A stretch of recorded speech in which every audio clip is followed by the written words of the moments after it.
recreational pot user and medicinal patient of medical marijuana. Amen and A women, we're so close. Look, let's be blunt. Better yet, let's smoke a blunt. No, let's smoke two. Imagine what legalization will do for lobbying in Washington, D.C. Whew. So many minds open. Maybe that's why Obama called off the feds, because he was like, Michelle, I can't pass anything until we get a few more medical marijuana patients, and they just happen to be holding office. Whew. Amen and A women. I'm adopted. Oh, I was free. 8 years later, my parents said, Stanley, let's go back and see what we get when we lay down some money. And they adopted my brother and sister. It was literally a buy one, get one free. 35 years later, my birth mother found me, and she told me of my American Indian heritage. I'm a Nap, a Native American princess. Like the Jap, the Jewish American princess, we've had a very privileged life. My father, or one of them, I have two, my father is a lawyer, so I guess that makes me Sue. It certainly makes me a power nap, and I'm very popular with the executives. I know how to make reservations, but I don't live on a reservation. However, you know us natives, we are intense. And we do believe in herbal medicine. Amen, A women, and an atheist too, just in case. My life was really protected, thank you. My life was really protected. I thought the Dukes of Hazzard was a show about English royalty. No MTV for me. No Cheech and Chong for me. Can't we all just get a bong? I mean, really. The only place I could get MTV and see these masters' works was in, evidently, New Jersey. When I would visit my grandmother, Doris, or if you speak New Jersey, Doris. And Doris would come in from a hard day walking around the senior citizens' home, and she would say, Stanley, I had to tell Mrs. Smith once again to stop letting her roses grow over the garden. I had to read her the Riot Act. And I said, Grandma, that's brilliant.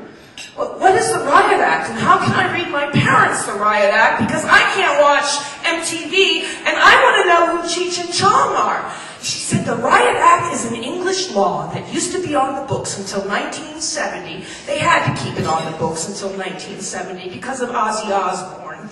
And it said that when 12 people or more gathered for a cause and stood their ground being politically erect, the Queen could have them dismissed, and the guards could come in and stick them with bayonets. But before that happened, they had to be read the Riot Act.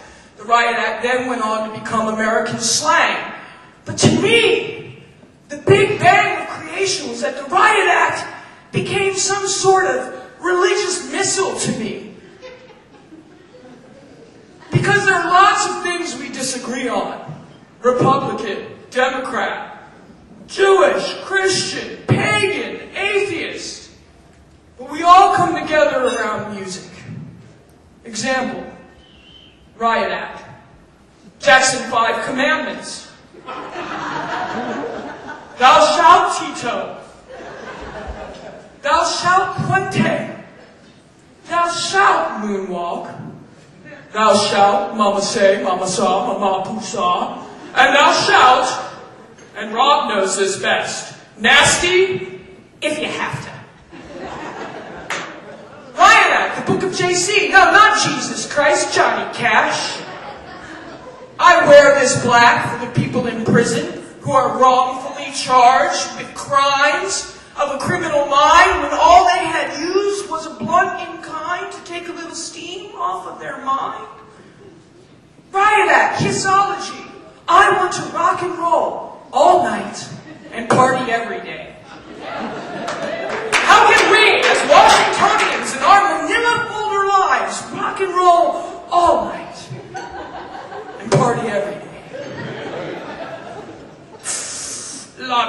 lobby, get your adverbs here.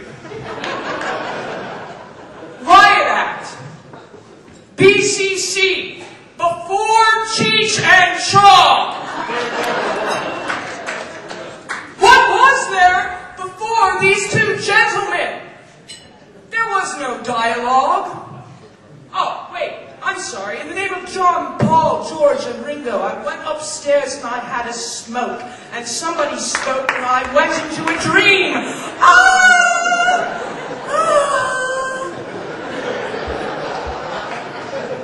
Nearly 40 years ago, two cannabis crusaders emerged as unlikely heroes of a movement bringing marijuana out of the shadows and into the mainstream popular culture. Successful beyond their wildest dreams, our wildest dreams, and the dreams that our children may yet have to come, Richard Cheech Marin and Tommy Chong defined an era with their hilarious, irreverent, satirical counterculture, no-hold-barred comedy routines. No way.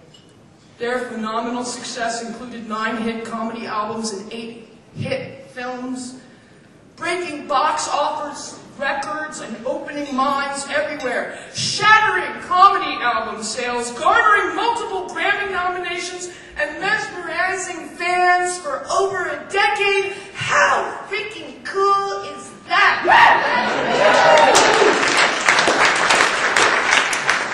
We are now at a flipping point and are poised to truly make history in marijuana reform. And for this, we owe Cheech and Chong a huge debt of gratitude.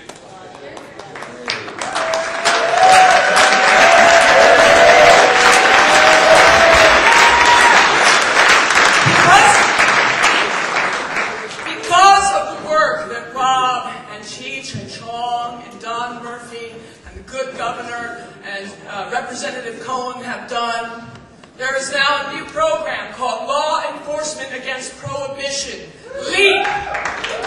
The great artist Georgia O'Keeffe said, "Look if you like, but you will have to leap." And that is what my father did. My birth father was a presidentially honored cop who smoked pot to treat his anxiety.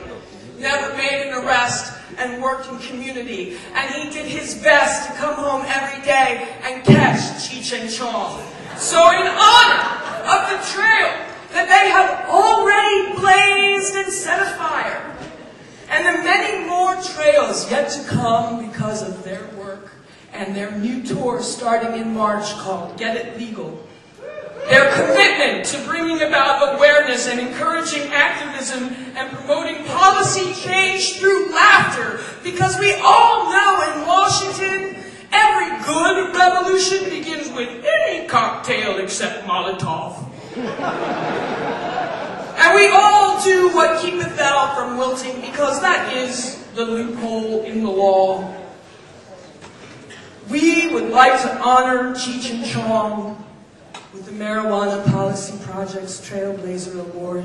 Thank you so much, gentlemen. It means so much to me and everyone in this room and the world beyond. Ladies and gentlemen, Cheech and Chong.